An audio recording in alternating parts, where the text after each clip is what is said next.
हमारा एक बड़ा जिम्मेवारी है, कर्तव्य है कि हम परमेश्वर के राज्य को कैसे बढ़ाएं। सबसे पहले आप सभी को एक बात का मालूम होना चाहिए, जो यीशु मसीह बिना अगर इस पृथ्वी से चले जाते हैं तो वो नरक में जाते हैं। कहाँ जाते हैं? नरक में जाते हैं। क्योंकि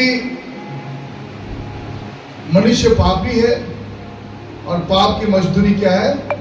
मृत्यु है।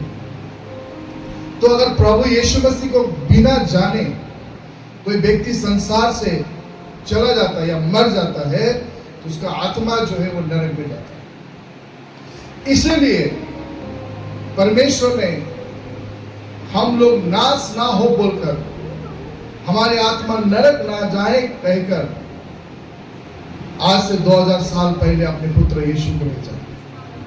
इसलिए आज शहर शहर, गली गली, बगान बगान, हर कोने में यीशु का प्रचार हो रहा है। हालेलुया। क्यों हो रहा है? क्योंकि हर एक लोग जो प्रचार कर रहे हैं, किसी का धर्म जात परिवर्तन करने नहीं, परंतु उसको आत्मा को बचाने के लिए। क्या करने के लिए? उसके आत्मा को बचाने के लिए। और परमेश्वर का क्या इच्छा है आपको मालूम है? एक वचन पढ़ेंगे, 1 तिमोथी 2:6 पढ़ेंगे।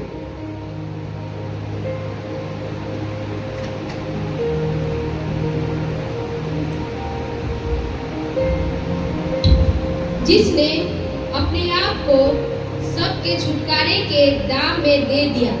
जिसने अपने आप को सबके छुटकारे के लिए और उसकी गवाही ठीक समय पर दी गई है। उसकी गवाही ठीक समय में परमेश्वर ने अपने पुत्र को भेजा और सबके छुटकारे के लिए उसने दाम चुकाया। और मैं सच कहता हूँ, झूठ नहीं बोलता, कि मैं इसी उद्देश्य से प्रचारक, प्रेरित और अन्य जातियों के लिए विश्वास और सत्य का उपदेशक ठहराया गया। इसलिए मैं चाहता हूँ कि हर जगह क्रूस बिना क्रोध और विवाद के पवित्र हाथों को उठाकर प्रार्थना किया। 6 पढ़ा ना, 5 भी पढ़े थे, 2 का 5। क्योंकि परमेश्वर एक ही है और परमेश्वर और मनुष्य के बीच में भी एक ही बिचवाई है, अर्थात मसीह यीशु जो मनुष्य है। जिसके परमेश्वर एक ही है और परमेश्वर और मनुष्य के बीच में एक ही बिचवाई है, अर्थात मसीह यीशु जो मनुष्य है। उसका 4 भी पढ़िए। जो यह चाहता है कि सब मनुष्य का उद्धार हो। जो ये चाहता है कि सब मनुष्य का सब लोग बोले, सब मनुष्य का उद्धार हो। हर एक जाति का, हर एक धर्मों का, सब मनुष्य का क्या हो? उद्धार हो। वहां से पढ़ना शुरू कर, 4 से पढ़िए। और वे सत्य को भली भांति पहचान ले। सत्य को भली भांति से क्या करे? पहचान ले। और क्योंकि परमेश्वर एक ही है। परमेश्वर एक ही है और परमेश्वर और मनुष्य के बीच में भी एक ही बिचवाई है, अर्थात मसीह यीशु जो मनुष्य है। जो परमेश्वर चाहता है, जो इस पृथ्वी में है, हर एक लोग उद्धार पाए। हालेलुया। परमेश्वर नहीं चाहता कोई नाश हो, इसलिए समय में अपने परमेश्वर ने अपने पुत्र यीशु को भेजा ताकि हर एक लोग बचे। हर एक लोग क्या करे? बचे, उद्धार पाए, मुक्ति पाए।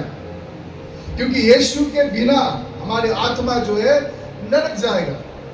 कोई व्यक्ति यीशु के बिना इस संसार में जाता है तो वो नरक जाएगा। इसलिए परमेश्वर ने अपने पुत्र यीशु को हमारे पापों का प्रायश्चित के लिए, बलिदान के लिए अपने पुत्र यीशु को दिया ताकि उसके विश्वास करने के द्वारा वो उद्धार पाता है ना? हाँ, हम बीमारी के द्वारा प्रभु के पास आते हैं। कई बार हमारे घर की समस्याओं के द्वारा प्रभु के पास आते हैं। कई बार नौकरी के लिए प्रार्थना करने के लिए प्रभु के पास आते हैं। ये सब प्रभु हमारी प्रार्थना को सुनता है। लेकिन अगर यीशु इस संसार में आया तो हमें नौकरी देने के लिए नहीं, बीमारी चंगा करने के लिए नहीं, घर का समस्या को समाधान करने नहीं, परंतु यीशु अगर इस संसार में आया मेरे आत्माओं को नरक से बचाने के लिए। हालेलुया। तो आज ये काम परमेश्वर ने मुझको और आपको दिया है। प्रभु के वचन में लिखा है परमेश्वर ने जो किया उसके लिए यूहन्ना 3:16 में हम सब जानते हैं। एक बार पढ़े, एक साधारण बात आप सभी को, बच्चे लोग को भी इस वचन को मालूम है, फिर भी आज एक बार पढ़े इसको। क्योंकि परमेश्वर ने जगत से ऐसा प्रेम रखा। क्योंकि परमेश्वर ने जगत से, किसके? जगत। परमेश्वर ने बोला कि इस्राएल से इतना प्रेम रखा या अमेरिका से इतना प्रेम रखा। परमेश्वर ने जगत से, संसार से ऐसा प्रेम रखा कि उसने अपना इकलौता पुत्र दे दिया। कि उसने इकलौता पुत्र दे दिया। हाँ। ताकि जो कोई उस पर विश्वास करे, जो कोई उस पर, यीशु पर विश्वास करे, वह नष्ट न हो। वो नष्ट ना हो। नष्ट मतलब क्या है? नष्ट का मतलब क्या होता है? खत्म हो गया। क्या हुआ? बर्बाद हो गया। अब कोई उपाय नहीं, नष्ट हो गया, खत्म हो गया। लेकिन ताकि जो कोई उस पर विश्वास करे वो नष्ट ना हो, खत्म ना हो, नाश ना हो, उसके आत्मा नरक में ना जाए, परंतु अनंत जीवन पाए, स्वर्ग राज्य का जीवन पाए। इसलिए परमेश्वर ने अपने पुत्र यीशु को आपके लिए दे दिया। और उसके नीचे पढ़े, परमेश्वर ने अपने पुत्र को जगत में इसलिए नहीं भेजा कि जगत पर दंड की आज्ञा दे। परमेश्वर ने अपने पुत्र यीशु को इसलिए नहीं भेजा कि वो लोगों को दंड दे, तुमने ये पाप किया, तुमने ये पाप किया, तुमने ये गलत किया बोल के, इसलिए पुत्र को नहीं भेजा। परंतु इसलिए कि जगत उसके द्वारा उद्धार पाए। परंतु इसलिए कि जगत उसके द्वारा उद्धार पाए। हालेलुया। और उसके नीचे, जो उस पर विश्वास करता है, जो उस पर, यीशु पर विश्वास करता है, उस पर दंड की आज्ञा नहीं होती। उस पर दंड की आज्ञा नहीं, नरक की आज्ञा नहीं। हाँ। परंतु जो उस पर विश्वास नहीं करता, जो उस पर विश्वास नहीं करता, वह दोषी ठहर चुका। वो दोषी ठहर चुका। इसलिए कि उसने परमेश्वर के इकलौते पुत्र के नाम पर विश्वास नहीं किया। नहीं, इकलौते पुत्र नाम पर, यीशु के नाम पर विश्वास। तो प्रिय, आज परमेश्वर चाहता है कि हर एक लोग उद्धार पाए। परमेश्वर ने अपने पुत्र यीशु को सारे जगत के लिए दे दिया, और आपने और मुझको, आज हमने प्रभु यीशु को विश्वास किया। हालेलुया।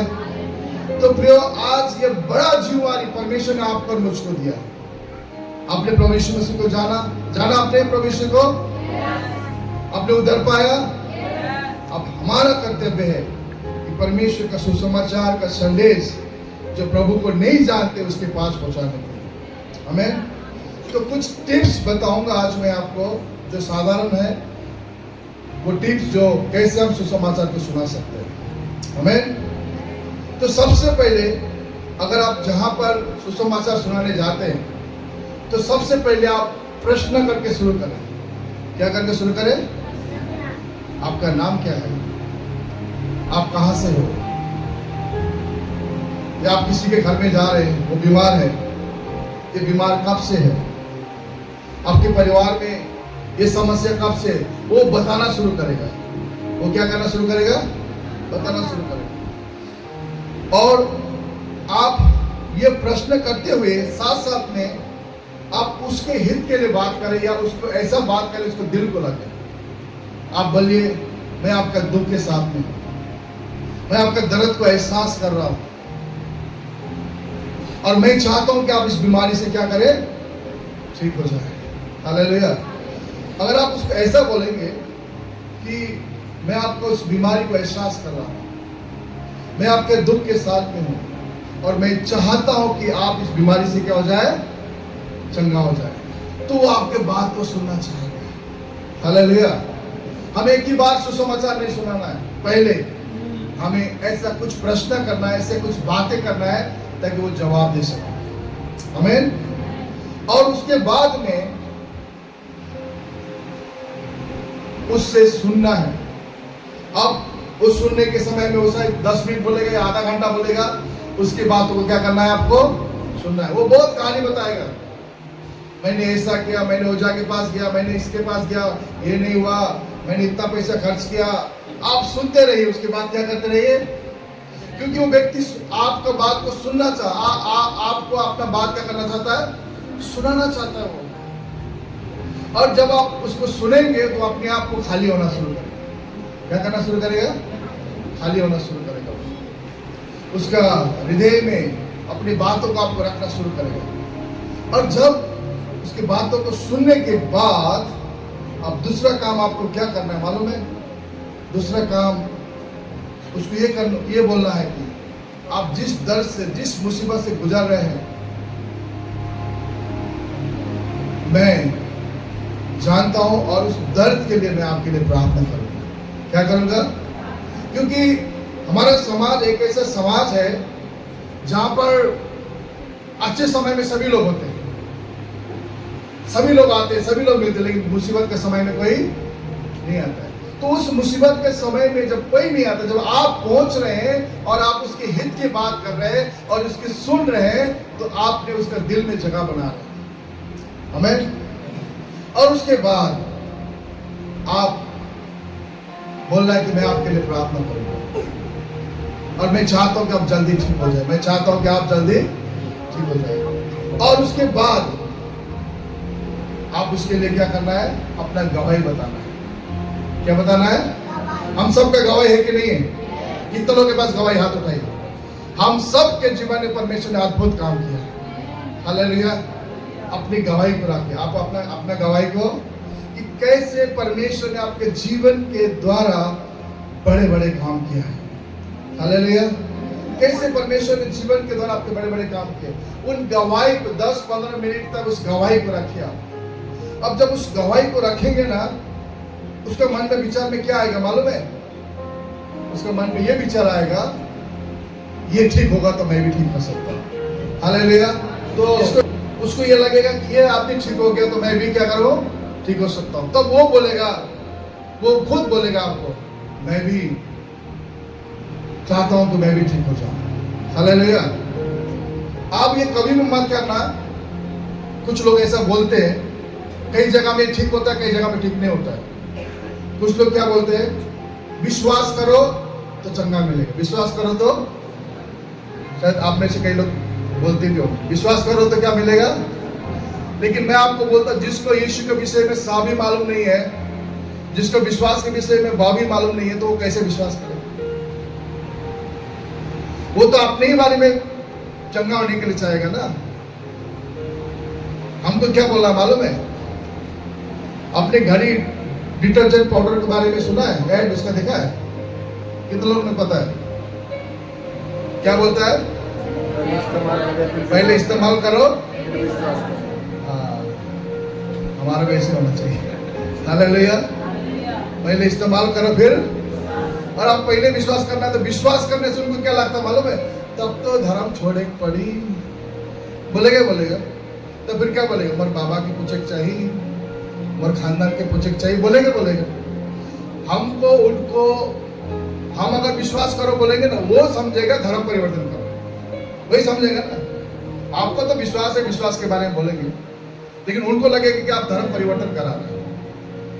उसको विश्वास करो बोलने के विषय बोलना नहीं है, उसको चर्च में आओ बोलना नहीं है। केवल इतना बोला है कि मैं आपका दर्द के साथ में हूं और मैं आपके लिए क्या करूंगा? प्रार्थना करूंगा। हालेलुया। इतना ही आपको बोलना है, ठीक है? देखिए, सबसे बड़ा बात क्या है मालूम है? यीशु ने एक अच्छा उदाहरण दिया। एक बीज बोने वाला बीज लेके निकला। कुछ बीज कहां पड़ा? झाड़ी में, कुछ बीज रास्ता के किनारे में, कुछ बीज पथरीले में, और कुछ बीज अच्छे। सब लोग बोले अच्छे। अच्छा, कौन बेवकूफ होगा जो चट्टान में बीज को लगाएगा? हाँ? कौन बुड़बक होगा जो झाड़ी में बीज तक कोई लगाएगा? गलती किसका है? बोने वाला का है कि झाड़ का? बोने वाला। एक बीज बोने वाला पहले खेत को तैयार करता है। हालेलुया। क्या करता है वो? खेत को तैयार करता है। आपको भी पहले उस आदमी का खेत को तैयार करना चाहिए। हालेलुया। पहले उसका झाड़ी को क्या करना चाहिए? उस पत्थर को क्या करना चाहिए? मट्टी को तैयार करना किसान का काम है। हालेलुया। मट्टी को तैयार करना किसान का काम है। आज आप जा रहे हैं, एक ही बार बीज बो रहे हैं, काम नहीं आएगा, क्योंकि वहां पर चट्टान में रखा है, कौवा के खा रहा है, झाड़ी में आया, उसका चिंता दुख इतना ज्यादा है वो सुखा लेता है। एक किसान जब खेत में हल जोतने जाता है तो वो पत्थर को निकालता है, झाड़ को निकालता है, उसके बाद क्या करता है, वो हल जोतता है। हालेलुया। खेत को तैयारी करना किसान का काम है, मेरे और आपका काम है हर एक मनुष्य को हृदय को तैयारी करना है। हालेलुया। इसलिए जब हम उस खेत को तैयारी करेंगे, उसके बाद हम लोग वचन बोएंगे। हालेलुया। उसके बाद क्या करेंगे? शायद उससे पहले हो सकता है उसके लिए कुछ समय प्रार्थना ही करें उसके लिए, या भी हो सकता है उसके लिए हॉस्पिटल में लेके जाना पड़े, वो खेत को तैयारी करना है। हालेलुया। हो सकता है उसको घर में बुलाना पड़े, वो खेत को तैयारी करना है। और जब हम खेत को तैयारी करेंगे ना, और जब हम परमेश्वर का बीज, परमेश्वर का वचन को बोएंगे ना, वो परमेश्वर ही उस बीज को उगाने वाला है। हालेलुया। परमेश्वर कहता है मेरा वचन आकाश से गिरा हुआ पानी के समान वैसे वापस नहीं जाती है, वन पशु और हरा भरा चीज हो जाती है। उसी प्रकार से आज मैं और आपको बोलना चाहता हूँ, हमें खेत को तैयारी करना चाहिए। हालेलुया। और जब हम खेत को तैयार करके प्रभु का वचन को बोएंगे, प्रभु उनके जीवन में काम करेंगे। हालेलुया। पहले बोलता है कितने दिन से कहा थे विश्वास करबे नहीं करा तो से लगना ऐसा होला, ऐसा नहीं। पहले आप उसके दिल में जाइए। क्या में जाइए? हो सकता है कभी बीमारी को घर में जाएगा तो शायद 1 किलो सेब लेके जाइए। हो सकता है उसके घर में जाने से उसके बच्चे लोगों के लिए कुछ बिस्किट लेके जाइए। आप उसके घरों में, उसके दिलों में जगह बनाइए, तब आपको लोग मानेंगे। हालेलुया। एक बार विश्वास करो बोलने से लोग नफरत करेंगे आपसे। पहले हमें बारी को, बीच को क्या करना है? बारी को क्या करना है? तैयारी करना है। हमें सुनना है, हमें अपना गवाही देना है। जब वचन बारी तैयारी हो जाएगा तो बीज डालना है। हालेलुया। पिछले बार 2-3 जगह हम लोग एक बात सुन रहे थे, अगर ताला का अगर चाबी अगर खो जाता है तो उसको खोलने के लिए क्या लाना पड़ेगा?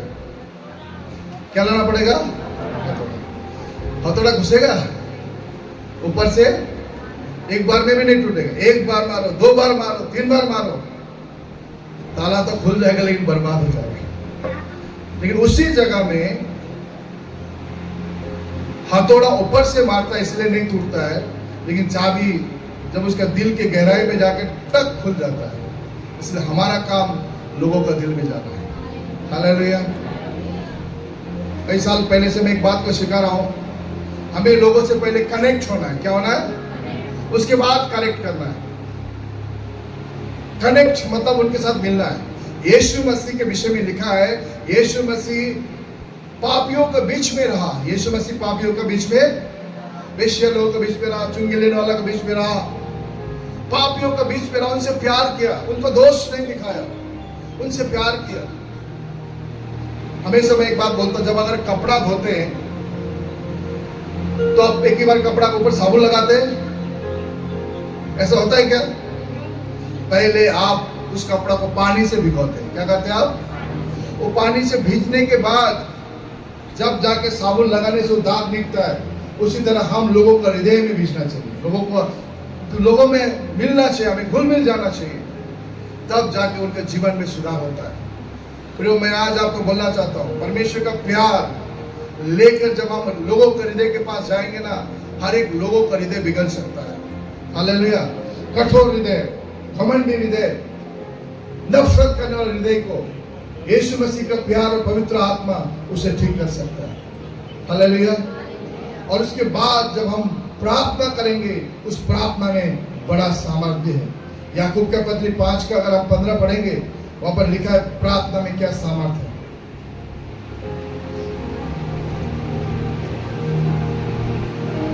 और विश्वास की प्रार्थना के द्वारा रोगी बच जाएगा।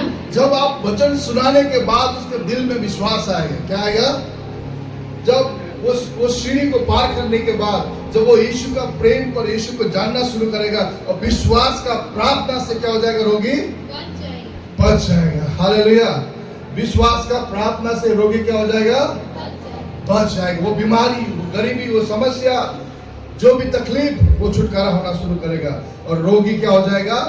बच जाएगा। और प्रभु उसको उठाकर खड़ा करेगा। और प्रभु उसे उठाकर खड़ा करेगा। और यदि उसने पाप भी किए हो, यदि उसने पाप भी किए हो, तो उनकी भी क्षमा हो जाएगी। उनके भी क्षमा हो जाएगी। हालेलुया। पहले क्या होगा? रोगी चंगा होगा। क्या होगा? उसके बाद पाप क्षमा होगा। हालेलुया। जब उसका एहसास होता है कि मेरा प्रभु ने मेरा इस बीमारी को ठीक किया, मुझे उस बीमारी से, उस रोग से ठीक किया, उसका दिल में वो एहसास हो जाएगा प्रभु जीवित है, तब वो पश्चाताप करेगा। हाँ प्रभु, मैं गलती किया, हाँ मैं प्रभु पापी हूँ, मेरे पाप को क्षमा कर। तब प्रभु क्षमा करेगा। हालेलुया। तब उसका पाप भी क्या हो जाएगा? क्षमा हो जाएगा। हालेलुया। इसीलिए प्रियो, हमारा प्रार्थना के द्वारा बड़ा काम हो सकता है। इसलिए मंडली, हमें प्रार्थना करने वाला होना चाहिए।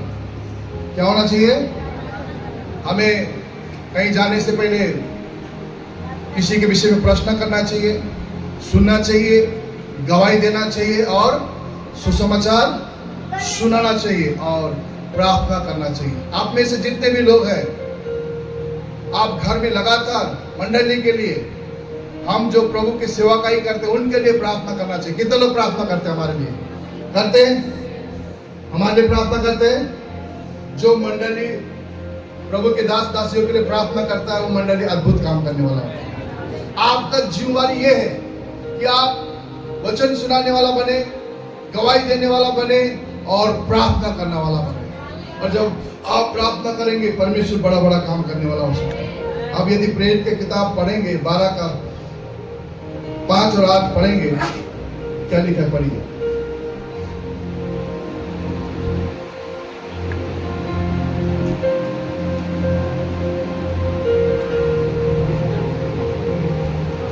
पढ़िए। तब स्वर्गदूत ने उससे कहा, कमर बांध और अपने जूते पहन ले। उसने वैसा ही किया। फिर उसने उससे कहा, अपना वस्त्र पहनकर मेरे पीछे हो ले। वह निकलकर उसके पीछे हो लिया, परंतु यह न जानता था कि जो कुछ स्वर्गदूत कर रहा है वह सच है, वरन यह समझा कि मैं दर्शन देख रहा हूँ। अब उसका 4 पढ़िए तो। उसने उसे पकड़ के बंदीगृह में डाला। उससे ऊपर 3 पढ़िए। जब उसने देखा कि यहूदी लोग इससे आनंदित होते हैं, तो उसने पतरस को भी पकड़ लिया। अच्छा, उसका नीचे पढ़ो, 6 से पढ़ो। जब हेरोदेस नहीं 8 पढ़ा आपने? 8 पढ़ी। तब स्वर्गदूत ने उससे कहा, कमर बांध और अपने जूते पहन ले। वहां पर एक जगह लिखा है कि मंडली उसके लिए लोल लगाकर प्रार्थना कर रही थी। 5 में यहाँ पढ़ी हो। बंदीगृह में पतरस बंद था। बंदीगृह में पतरस क्या था? बंदीगृह में पतरस क्या था? बंद था। और परंतु कलीसिया उसके लिए लौ लगाकर परमेश्वर से प्रार्थना कर रही थी। हालेलुया। आज बहुत सारे लोग बंदीगृह में पड़े हुए हैं। अंधकार के बंदीगृह में, पापों का बंदीगृह में, नशा के बंदीगृह में, अधर्म का बंदीगृह में लोग पड़े हुए हैं। लेकिन उसका छुटकारा कलीसिया का प्रार्थना के द्वारा होगा। हालेलुया। इसका छुटकारा किसके द्वारा होगा? कलीसिया के प्रार्थना के द्वारा होगा। इसलिए प्रिय, हम मंडली प्रार्थना करने वाला होना चाहिए। जब हम प्रार्थना करेंगे, परमेश्वर बड़ा काम करने वाला होता है। हालेलुया। इसलिए अपने प्रभु को पा लिया, और मुझे प्रभु ने आशीष दिया, घर दिया, गाड़ी दिया, वो बड़ा बात नहीं है। लेकिन हमारा एक जिम्मेवारी है, लोगों को नरक से स्वर्ग में पहुंचाना हमारा जिम्मेवारी है। लोगों को अशांति का जगह में शांति का संदेश पहुंचाना हमारा काम है। बीमारियों के लिए प्रार्थना करके चंगाई करना हमारा काम है। और जो बंदीगृह में है, पापों में, श्रापों में, उनके लिए मंडली लो लगाकर प्रार्थना करना हमारा जिम्मेवारी है। हमारा गुड शेपर्ड टीम, हमारा निरंतर प्रार्थना ग्रुप, हम लोग लो लगाकर प्रार्थना करने वाला होना चाहिए। हालेलुया। हजारों लोग बंदीगृह में हैं, उसे छुटकारा का होना चाहिए। आप में से यहाँ पर बहुत सारे लोग जब प्रार्थना कराने आए तो आप लोग का परिस्थिति था, आप लोग का बीमारी था, कई लोग का बीमारी था, कई लोग का घर में बेटा बेटी का प्रॉब्लम था, कई लोग को नौकरी नहीं मिलता था, कई लोग बहुत सारे समस्या था, लेकिन जब मंडली में आना शुरू किया प्रभु ने अपना प्रार्थना को सुना। हालेलुया। ये परमेश्वर का प्रार्थना है, मंडली का प्रार्थना का उत्तर है। जब हम प्रार्थना करेंगे परमेश्वर द्वार को खोलने वाला होता है और प्रार्थना से प्रभु उत्तर देने वाला होता है। इसलिए मंडली लौ लगा के प्रार्थना करना चाहिए। हालेलुया। हम जब लौ लगा कर प्रार्थना करते हैं परमेश्वर बड़ा बड़ा काम करता है। इसलिए विश्वासी लोगों का जिम्मेवारी है वचन को प्रचार करना, गवाही देना, प्रार्थना करना और एक बड़ा जिम्मेवारी है मंडली को परमेश्वर का राज्य को आगे बढ़ाने की। हालेलुया। और वो जिम्मेवारी क्या है मालूम है? आज इतना बड़ा सेवकाई चल रहा है, हम लोग हर लोगों को बीमारियों को लिए प्रार्थना करने जाते हैं, घर घर बीमारियों को हॉस्पिटल पहुंचाते हैं। परमेश्वर का कार्य के लिए चर्च भवन बन रहा है, बहुत सारे जिम्मेवारी परमेश्वर ने दिया है। और मंडली का सबसे महत्वपूर्ण प्रार्थना यह है, अगर आप परमेश्वर से प्यार करते हैं। कितने लोग परमेश्वर से प्यार करते हैं? हालेलुया। आप वचन सुनाने के द्वारा, प्रार्थना कराने के द्वारा, गवाही देने के द्वारा परमेश्वर का प्यार को प्रकट करना है। परंतु और एक काम के द्वारा हमें परमेश्वर का प्यार को प्रकट करना है। मत्ती सुसमाचार 6 का 19 और 20 पढ़े।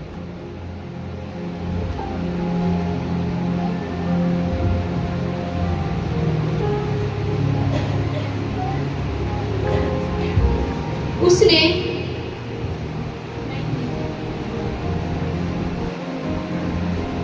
अपने लिए स्वर्ग पर धन इकट्ठा ना करो जहाँ कीड़ा और काई, अपने लिए पृथ्वी पर, अपने लिए पृथ्वी पर धन इकट्ठा ना करो जहाँ कीड़ा और काई बिगाड़ते हैं और जहाँ चोर सेंध लगाते और चुराते हैं, परंतु अपने लिए स्वर्ग में धन इकट्ठा करो जहाँ ना तो कीड़ा ना काई बिगाड़ते हैं और जहाँ चोर ना सेंध लगाते और ना चुराते हैं। अब इतना बड़ा सेवकाई जो परमेश्वर हमें दे रहा है, उसके राज्य का सुसमाचार सुनाने वाला हम प्रभु के दास है। और आपको जो परमेश्वर ने जो 100 अवसर दिया है, आप बीमारी थे प्रभु ने आपको चंगाई दिया, आप अशांति थे प्रभु ने आपको शांति दिया, आपके हर प्रकार की समस्याओं को प्रभु ने छुटकारा दिया। अब आपका कर्तव्य है कि आप भी परमेश्वर के राज्य के लिए अपने धन को दिए करें। हालेलुया। अगर आप परमेश्वर के हैं और आप परमेश्वर से प्रेम करते हैं, बोलते हैं, और आपको ये मालूम है कि यीशु मसीह ही केवल उद्धार करता परमेश्वर है, और आपको ये विश्वास है कि यीशु के बिना एक नरक का जीवन है, तो आपको उस परमेश्वर के राज्य के लिए अपने हाथ को बढ़ाना चाहिए। हालेलुया। चर्च में एक सदस्य बन के केवल नहीं रहना चाहिए, परंतु परमेश्वर का सेवकाई के लिए उसके हाथ भी बढ़ाना चाहिए। क्योंकि आज आप में से हर एक लोग यहाँ पर जो बैठे हैं, आपका जीवन में जब कोई आशा नहीं था, आपका जीवन में कोई लक्ष्य नहीं था, आपका जीवन में कोई उद्देश्य नहीं था, आप अपने मृत्यु के किनारे बैठा था, तब कोई जाकर आपको सुसमाचार सुनाया और आपने विश्वास किया। आमीन। अगर मैं यह पूछूं, आप में से कितने लोग सुसाइड करने वाले थे, सुसाइड के लिए अपने कदम को बढ़ाया? कितने लोग आप खड़े हो जाएंगे बोलने से? कितने लोग खड़ा हो बोले? आप में से बहुत सारे लोग जो है सुसाइड करने गए थे कि नहीं गए थे? कितने लोग खड़े हो जाए? आप में से बहुत सारे लोग जीवन को हार मान के सुसाइड करने गए थे ना? बहुत सारे लोग हैं यहाँ पर, बहुत सारे लोग हैं यहाँ पर। देखा, देखिए कितने लोग पीछे में, भाई जॉन है, राहुल है, अनिमा बहन है, या 3 भाई बहन लोग, इतने लोग ये लोग सुसाइड करने गए थे। हालेलुया। आज अगर यहाँ प्रभु यीशु इनके पास नहीं पहुंचता, तो कोई उनको सुसमाचार नहीं सुनाता, तो ये क्या बसते हैं? हालेलुया। अब में से कितने लोग अगर प्रभु में नहीं जानते तो आपका परिवार टूट जाता? अब में से कितने लोग अगर प्रभु को नहीं जानते तो शायद हाड़ीदारों में किसी रास्ता के किनारे में आप पड़े रहते? अब में से कितने लोग अगर प्रभु को नहीं जानते तो शायद आपका घर भी नहीं होता? अब में से कितने लोग अगर प्रभु को नहीं जानते तो आप संसार मौजामती में बंधे रहते? परंतु कोई आपको सुसमाचार सुनाया। हालेलुया। कोई आपको सुसमाचार सुनाया, कोई आपको सुसमाचार सुनाया। प्रभु का वचन कहता है, जब तक कोई सुसमाचार सुनाने वाला ना हो, और कोई जब तक कोई सुसमाचार सुनाने के लिए ना जाए, कौन विश्वास करेगा? हालेलुया। कौन विश्वास करेगा जब तक कोई सुसमाचार सुनाने वाला ना हो। इसलिए प्रियो, आज उस सुसमाचार के लिए हमें अपने कदम को, अपने शब्द को, अपने हाथों को आगे बढ़ाना है, ताकि कोई ना कोई बचे, कोई ना कोई उद्धार पाए। हालेलुया। प्रियो, इस संसार में 70 से 80 साल तक हम जिएंगे, उसके बाद हम हमेशा इस दुनिया को छोड़ देंगे। इस संसार में जो भी आप करेंगे संसार में सीमित रहेगा, लेकिन 1 रुपया भी प्रभु के राज्य के लिए दोगे, उससे परमेश्वर स्वर्ग में आपके लिए याद करेगा। हालेलुया। तो इसलिए मैं केवल मेरे लिए सोचने वाला नहीं, मेरे घर के लिए सोचने वाला नहीं, मेरे परिवार के लिए सोचने वाला नहीं, मैं परमेश्वर के राज्य के लिए भी सोचने वाला बनूंगा। हालेलुया। मैं परमेश्वर के राज्य के लिए भी सोचने वाला बनूंगा और मैं परमेश्वर के लिए आगे बढ़ूंगा और मैं सुसमाचार के लिए कभी शर्माऊंगा नहीं। हालेलुया। अब एक वचन पढ़े, रोमियो 1:26 में पौलुस जो बात बोलता है मुझे बहुत ही अच्छा लगता है, एक बार पढ़े उसे।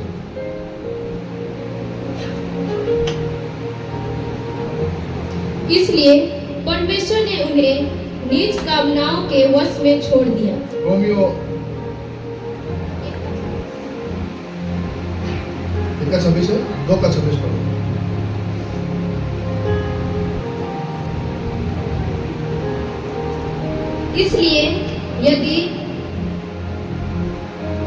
इसलिए यदि खतनारहित मनुष्य व्यवस्था की विधियों को, रोमियो 2, मैं सुसमाचार से नहीं लजाता।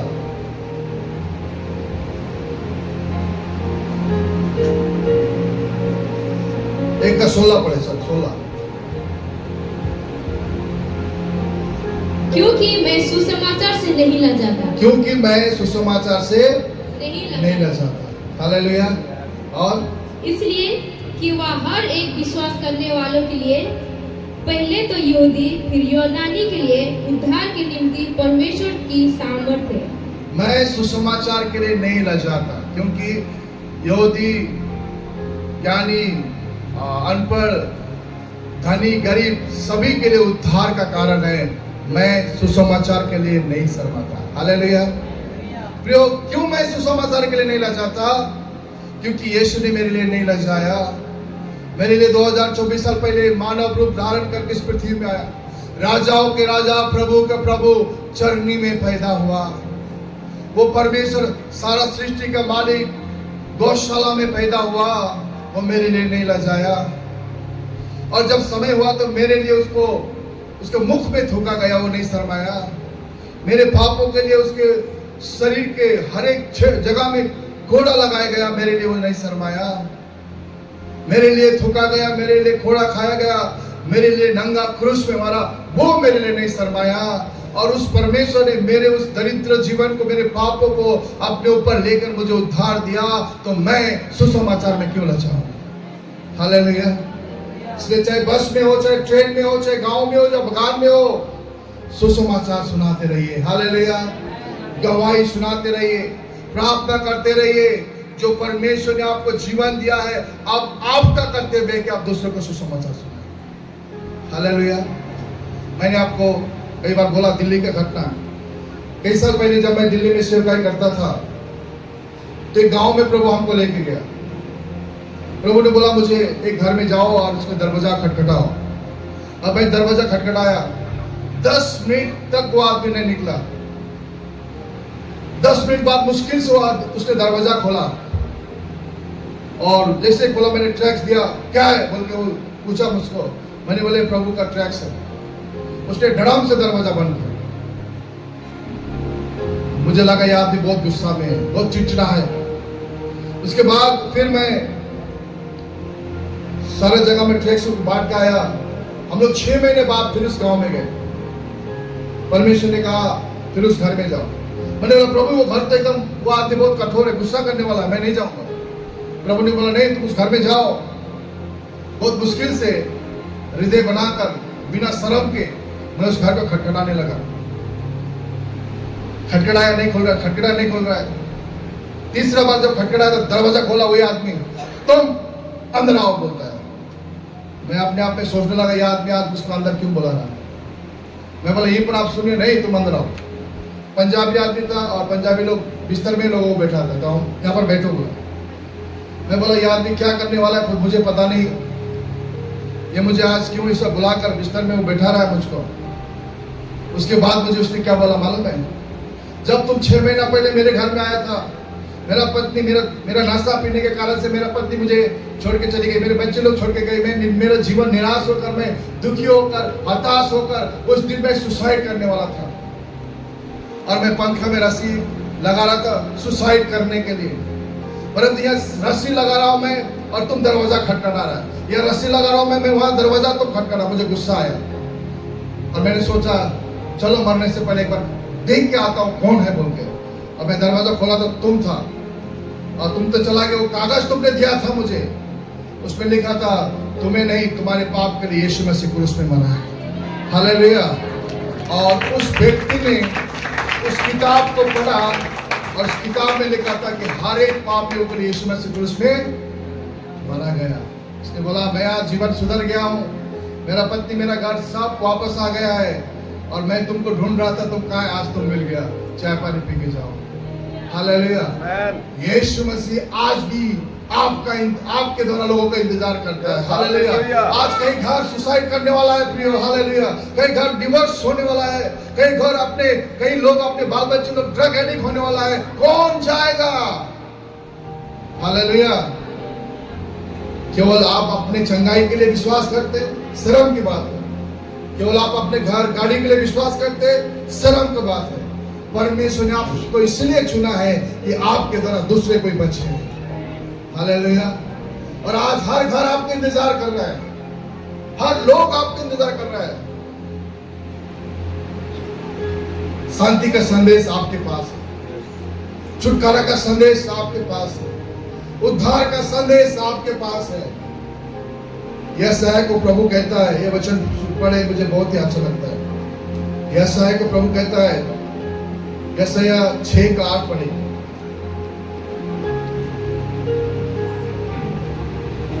तब मैंने प्रभु का यह वचन सुना, मैं किसको भेजूं और हमारी ओर से कौन जाएगा? प्रभु यशायाह कहता मैं किसको भेजूं, मेरे लिए कौन जाएगा? हालेलुया। प्रभु कहता मैंने तो अपना काम 2024 साल पहले कर दिया। मैंने तुम्हारे पाप और तुम्हारे अधर्म के लिए कलवरी क्रूस पर अपना जान को दे दिया। मैंने तुम्हारे बीच में रहा और तुम्हें अपना काम को सौंप के आया। यीशु ने चेलाओं को कहा पृथ्वी और स्वर्ग का अधिकार मुझे दिया गया है और जाओ और सुसमाचार सुनाओ। और परमेश्वर ने उस अधिकार को हम सभी को दिया है। परमेश्वर ऐसा कहता मैं किसको भेजूं और कौन मेरे लिए जाएगा? जो आज सच में हम बहुत सारी बातों में बिजी हो गए, हमारी समस्याओं में हम बिजी हो गए, हमारे परिस्थितियों में हम बिजी हो गए, हमारे घरों में बिजी हो गए, हमारे भविष्य बनाने के लिए बिजी हो गए। प्रियो मैं आज आपको एक बार बताना चाहता हूं, कब हम इस संसार से चले जाएंगे पता नहीं है प्रियो, परंतु आज हमारे समय में, इस दिन में जो 12 घंटा इस समय में 1 घंटा भी निकालेंगे तो किसी एक व्यक्ति को वचन सुनाएंगे तो वो उद्धार का कारण बन सकता है। हालेलुया।